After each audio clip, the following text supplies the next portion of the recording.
महाशिवरात्रि का पर्व दो महत्वपूर्ण कारणों से विशेष है।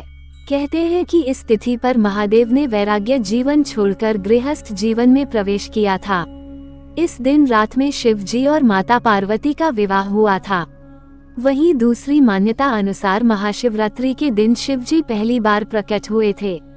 शिव का प्राकट्य ज्योतिर्लिंग यानी अग्नि के शिवलिंग के रूप में था। महाशिवरात्रि के दिन ही शिवलिंग 64 अलग अलग जगहों पर प्रकट हुए थे। मान्यता है इस दिन शिव पूजा करने से समस्त संकट दूर हो जाते हैं। फाल्गुन महीने के कृष्ण पक्ष की चतुर्दशी तिथि को महाशिवरात्रि मनाई जाती है।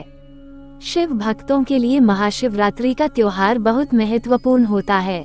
हर साल भोलेनाथ के भक्तों को महाशिवरात्रि का बेसब्री से इंतजार रहता है। महाशिवरात्रि शिव पूजा के लिए श्रेष्ठ दिन माना गया है। ये शिव और शक्ति के मिलन का दिन है। शिवरात्रि दिन सुबह से लेकर रात्रि जागरण कर शिव पूजा का विधान है। दक्षिण भारतीय पंचांग के अनुसार माघ मास के कृष्ण पक्ष की चतुर्दशी तिथि के दिन महाशिवरात्रि का त्योहार मनाया जाता है।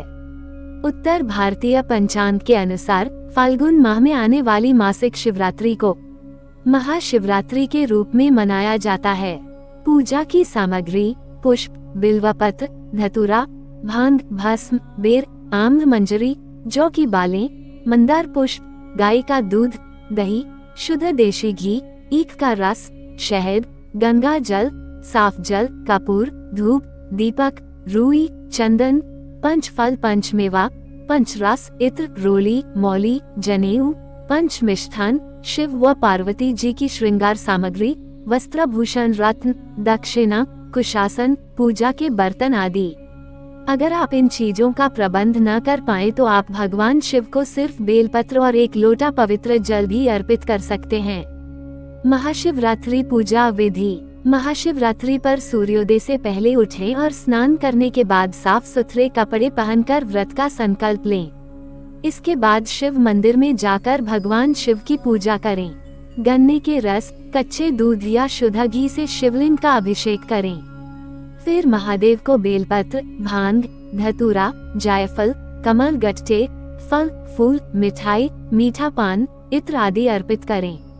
आइए अब कथा सुनते हैं। हर हर महादेव महाशिवरात्रि कथा। पूर्व काल में चित्रभानु नामक एक शिकारी था। जानवरों की हत्या करके वह अपने परिवार को पालता था। वह एक साहूकार का कर्जदार था, लेकिन उसका ऋण समय पर न चुका सका। क्रोधित साहूकार ने शिकारी को शिवमठ में बंदी बना लिया। संयोग से उस दिन शिवरात्रि थी। शिकारी ध्यानमग्न होकर शिव संबंधी धार्मिक बातें सुनता रहा। चतुर्दशी को उसने शिवरात्रि व्रत की कथा भी सुनी। शाम होते ही साहूकार ने उसे अपने पास बुलाया और ऋण चुकाने के विषय में बात की। शिकारी अगले दिन सारा ऋण लौटा देने का वचन देकर बंधन से छूट गया। अपनी दिनचर्या की भांति वह जंगल में शिकार के लिए निकला, लेकिन दिन भर बंदी गृह में रहने के कारण भूख प्यास से व्याकुल था। शिकार खोजता हुआ वह बहुत दूर निकल गया। जब अंधकार हो गया तो उसने विचार किया कि रात जंगल में ही बितानी पड़ेगी। वह एक तालाब के किनारे एक बेल के पेड़ पर चढ़कर रात बीतने का इंतजार करने लगा। बिल्व वृक्ष के नीचे शिवलिंग था जो बिल्वपत्रों से ढका हुआ था। शिकारी को उसका पता न चला। पड़ाव बनाते समय उसने जो टहनियां तोड़ी वे संयोग से शिवलिंग पर गिरती चली गई। इस प्रकार दिन भर भूखे प्यासे शिकारी का व्रत भी हो गया और शिवलिंग पर बिल्वपत्र भी चढ़ गए। एक पहर रात्रि बीत जाने पर एक गर्भिणी हिरनी तालाब पर पानी पीने पहुंची। शिकारी ने धनुष पर तीर चढ़ाकर ज्यों ही प्रत्यंचा खींची, हिरनी बोली, मैं गर्भिणी हूँ, शीघ्र ही प्रसव करूंगी।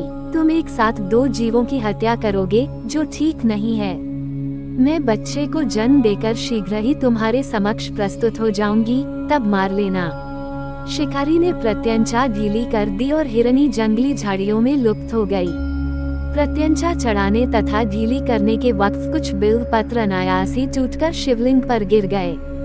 इस प्रकार उससे अनजाने में ही प्रथम प्रहर का पूजन भी संपन्न हो गया। कुछ ही देर बाद एक और हिरनी उधर से निकली। शिकारी की प्रसन्नता का ठिकाना न रहा। समीप आने पर उसने धनुष पर बाण चढ़ाया। तब उसे देख हिरनी ने विनम्रतापूर्वक निवेदन किया, हे शिकारी, मैं थोड़ी देर पहले ऋतु से निवृत्त हुई हूँ, कामातुर विरहिणी हूँ, अपने प्रिय की खोज में भटक रही हूँ। मैं अपने पति से मिलकर शीघ्र ही तुम्हारे पास आ जाऊंगी। शिकारी ने उसे भी जाने दिया। 2 बार शिकार को खोकर उसका माथा ठनका। वह चिंता में पड़ गया। रात्रि का आखिरी पहर बीत रहा था।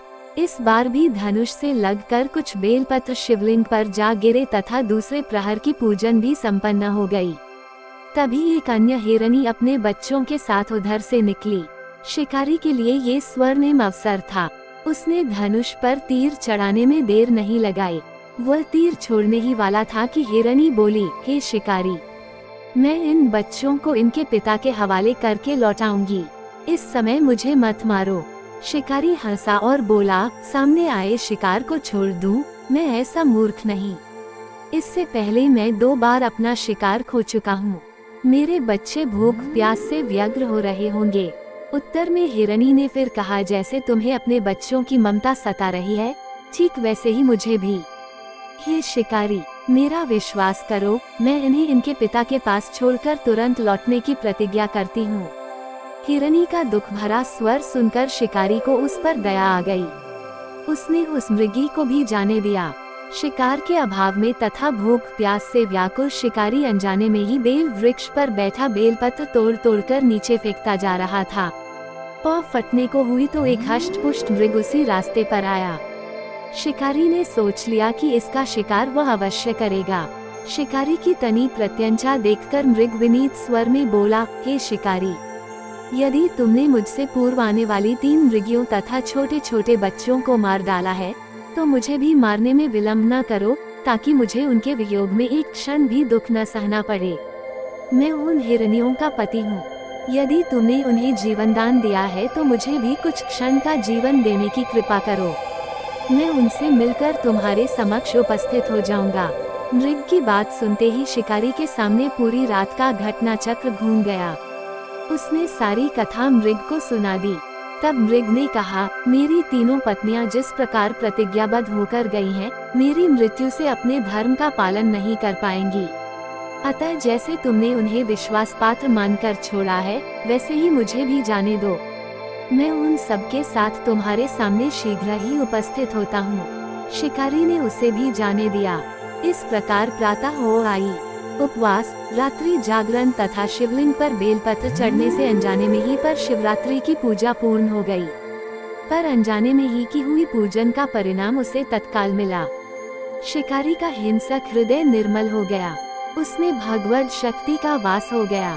थोड़ी ही देर बाद वह मृग सपरिवार शिकारी के समक्ष उपस्थित हो गया, ताकि वह उनका शिकार कर सके। किंतु जंगली पशुओं की ऐसी सत्यता, सात्विकता एवं सामूहिक प्रेम भावना देखकर शिकारी को बड़ी ग्लानि हुई। उसने मृग परिवार को जीवन दान दे दिया। अनजाने में शिवरात्रि के व्रत का पालन करने पर भी शिकारी को मोक्ष की प्राप्ति हुई। जब मृत्यु काल में यमदूत उसके जीव को ले जाने आए तो शिवगणों ने उन्हें वापस भेज दिया तथा शिकारी को शिवलोक ले गए। शिवजी की कृपा से ही अपने इस जन्म में राजा चित्रभानु अपने पिछले जन्म को याद रख पाए तथा महाशिवरात्रि के महत्व को जानकर उसका अगले जन्म में भी पालन करे। शिव कथा का ये है संदेश। शिकारी की कथानुसार महादेव तो अनजाने में किए गए व्रत का भी फल दे देते हैं, पर वास्तव में महादेव शिकारी की दया भाव से प्रसन्न हुए। अपने परिवार के कष्ट का ध्यान होते हुए भी शिकारी ने मृग परिवार को जाने दिया।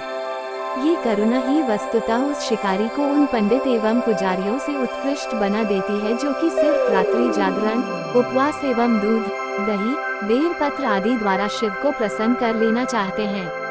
इस कथा में सबसे महत्वपूर्ण बात यह है कि इस कथा में अनजाने में हुए पूजन पर विशेष बल दिया गया है। इसका अर्थ यह नहीं है कि शिव किसी भी प्रकार से किए गए पूजन को स्वीकार कर लेते हैं अथवा भोलेनाथ जाने या अनजाने में हुए पूजन में भेद नहीं कर सकते हैं। वास्तव में वह शिकारी शिव पूजन नहीं कर रहा था। इसका अर्थ ये भी हुआ कि वो किसी तरह के किसी फल की कामना भी नहीं कर रहा था। उसने मृग परिवार को समय एवं जीवन दान दिया, जो कि शिव पूजन के समान है। शिव का अर्थ ही कल्याण होता है। उन निरीह प्राणियों का कल्याण करने के कारण ही वह शिव तत्व को जान पाया तथा उसका शिव से साक्षात्कार हुआ। परोपकार करने के लिए महाशिवरात्रि का दिवस होना भी आवश्यक नहीं है। पुराण में 4 प्रकार के शिवरात्रि पूजन का वर्णन है। मासिक शिवरात्रि, प्रथम आदि शिवरात्रि तथा महाशिवरात्रि। पुराण वर्णित अंतिम शिवरात्रि है नित्य शिवरात्रि। वस्तुतः प्रत्येक रात्रि ही शिवरात्रि है अगर हम उन परम कल्याणकारी आशुतोष भगवान में स्वयं को लीन कर दे तथा कल्याण मार्ग का अनुसरण करें, वही शिवरात्रि का सच्चा व्रत है। बोलिए हर हर महादेव।